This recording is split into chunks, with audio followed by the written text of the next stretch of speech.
Well, I am ninja, he's ninja, she is ninja too. I am ninja, we are ninja, and I believe that you are ninja too. Greg, that's a ninja! What are the differences between white and black ninjas? Wow, Greg, you really know how to ask the hard-hitting questions that the world needs answered. Or at least the small portion of the world that makes up the nerd ninjas that watch this show. Love you guys. Doesn't matter. I am going at this with the fury of 1,000 sand-spewing desert bears. Film Ninjoirs.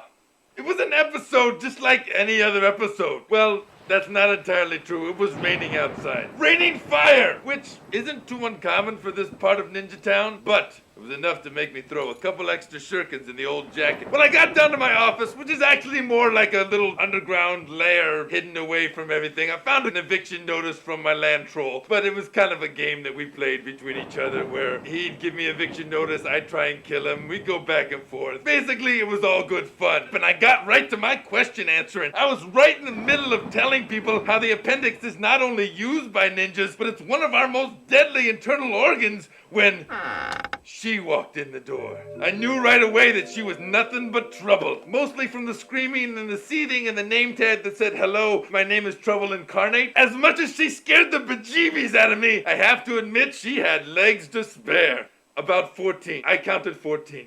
8 arachnid, 4 hooved, and 2 human. Yeah, that's about 14. The rest of the appendages were something that were kind of like tentacles, but also kind of like hair. Let's call them hairicles. But all I know is if you cut them back, they grew back bigger and meaner. Kind of like Kirstie Alley. Point is, it did not matter how much I kept counting those legs. I was getting pinched by this octocentopus. She had one thing around my neck, and she was trying to tear my arms out and like shove them into the ceiling fan that was made out of these big elephant bone knives. I mean, I felt like a Coolidge dollar sandwiched between 2 Hoover chickens. Honestly, that's noir speak that doesn't really mean anything. Point is, she was trouble. But me and Trouble have always had 2 things in common. We love a challenge, and we hate to be alone on Tuesdays.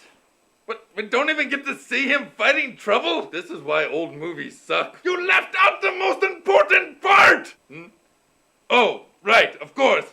Right, but before I did that, I defeated Trouble with my pint size, which are like regular size, except when you chop off regenerating limbs, they grow back smaller than they were before. And then, you know what? Her whole attitude changed. Turned out to be a pretty cool gal. We hung out the rest of the afternoon. And then I just killed her and went home, and that pretty much wrapped up the case of the hot buttered appendix.